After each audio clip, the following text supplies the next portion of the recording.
नमस्कार, आगरी संस्कृती आणि रेसिपीजमध्ये तुम्हा सर्वांचं स्वागत आहे। तर मी तुम्हाला आज डेसिकेटेड कोकोनट कसं बनवतात ते तुम्हाला दाखवणार आहे।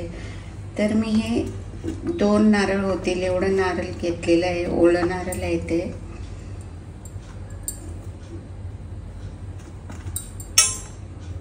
बघू शकता तुम्ही। तर हे अशा प्रकारे त्याची करवंटी काढून घ्यायचं आहे आपल्याला आणि मग त्याची अशी सुरीने साल काढून घ्यायची आहे। पूर्ण असं पांढरा भाग दिसला पाहिजे त्याचा, अशी संपूर्ण आपल्याला साल काढून घ्यायची आहे।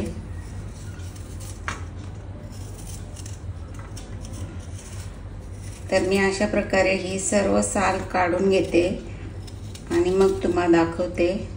अशा प्रकारे हे सर्व पांढरं शुभ्र दिसलं पाहिजे अशी साल काढून घ्यायची आपल्याला। तर बघू शकता तुम्ही, मी सर्व साल काढून घेतलेले आहेत आणि चांगले आता धुवून घेणार आहे सर्व आणि मग त्याचे छोटे छोटे पीस करून आपल्याला मिक्सी जार मध्ये बारीक करून घ्यायचे आहे। तर मी आता हे धुवून घेते आणि चांगल्या सुक्या कपड्याने पुसून घेते। तर बघू शकता मी हे खोबरं स्वच्छ असं धुवून पुसून घेतलेलं आहे, पाणी अजिबात राहता कामा नये याला। आता आपण हे मिक्सी जार मध्ये घालून चांगलं बारीक करून घेणार आहोत, पण असं एकदम मिक्सर आपण चालू करायचा नाही, बंद चालू करत त्याला फिरवून घ्यायचं, नाही तर पूर्णपणे दूध सुटून येतं, नारळाचं दूध संपूर्ण सेपरेट होतं। चला तर आता मी पिसून घेते आणि तुम्हाला दाखवते। तर बघू शकता तुम्ही, मी मिक्सर मध्ये एकदम बारीक असं खोबरं पिसून घेतलेलं आहे। तर आता आपल्याला त्याच्यामध्ये कपड्यावर गाळून घ्यायचं आहे, चाळणीवर कपडा ठेवून थोडंसं दूध असेल ते काढून घ्यायचं आहे, नाही घेतलं तरी चालतं।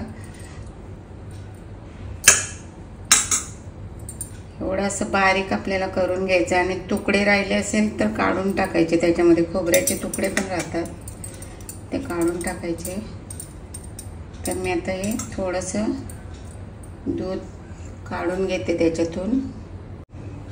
तर ही अशी मी छोटी चाळणी घेतलेली आहे गाळणी, त्याच्यावर असं कपडा, स्वच्छ कपडा टाकायचा आहे आपल्याला आणि त्याच्यावर खोबरं टाकून घ्यायचं आहे।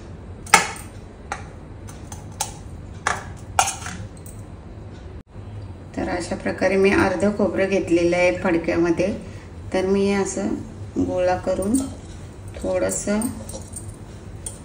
असं पिळून घेणार आहे, जेवढं दूध निघेल तेवढं काढून घेईन मी त्याच्यातून। तर बघू शकता हे असं थोडंसं दूध निघते त्याच्यातून, असं दाबून घ्यायचं।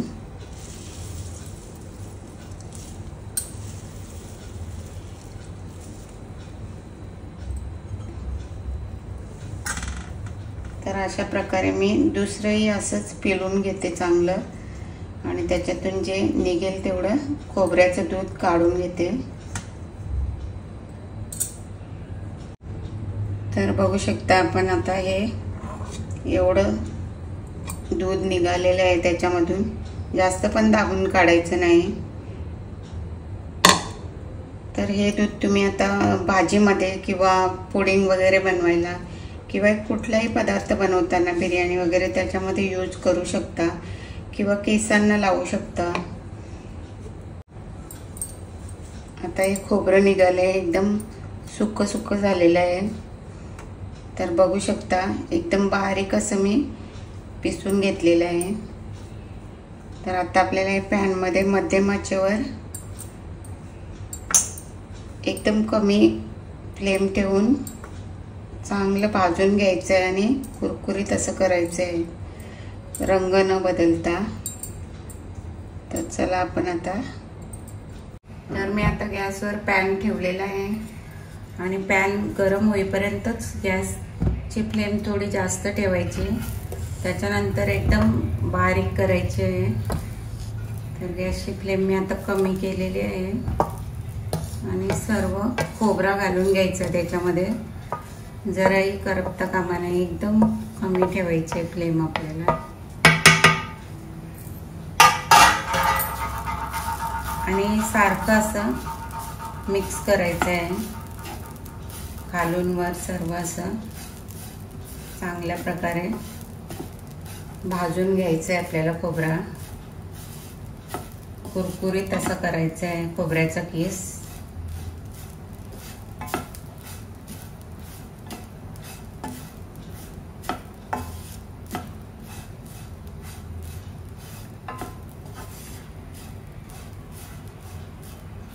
आपल्याला रंग बदलायचा नाही, पांढरा शुभ्रच असंच ठेवायचं आहे.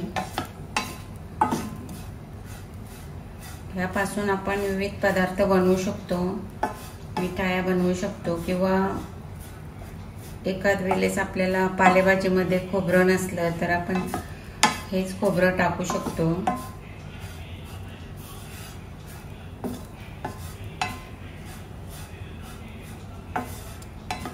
तर हे असं एकसारखं परतायचं आहे आपल्याला.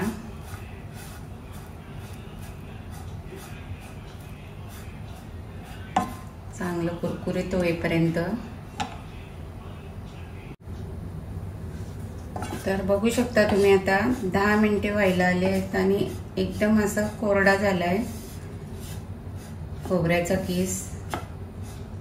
आणि त्याच्यामध्ये तुम्हाला मोठे जर तुकडे दिसले तर काढून टाकायचे.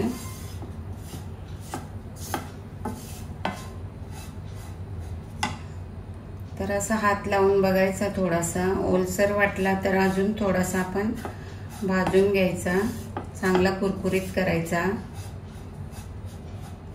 मी अजून थोडासा भाजते. तर बघू शकता तुम्ही 10 ते 12 मिनिटातच आता एकदम असं सुकलेला आपला खोबऱ्याचा किस तयार आहे. तर मी आता गॅस बंद करते.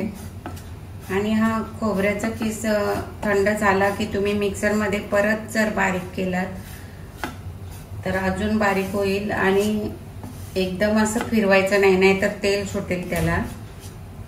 बंद चालू करतच तुम्ही फिरवायचा आणि बारीक करून घ्यायचा. तर आता मी गॅस बंद करते आणि थंड करून घेते, मग तुम्हाला दाखवते. तर अशा प्रकारे ही डेसिकेटेड कोकोनट नारळची रेसिपी तयार आहे. बघू शकता तुम्ही मस्त असा नारळाचा किस तयार झालेला आहे. तर ही 2 नारळापासून बनवलेली आहे. तुम्ही नक्की करून बघा. आणि रेसिपी आवडली असेल तर रेसिपीला लाईक करा, शेअर करा, कमेंट करा आणि आमच्या चॅनललाही सबस्क्राईब करा. धन्यवाद.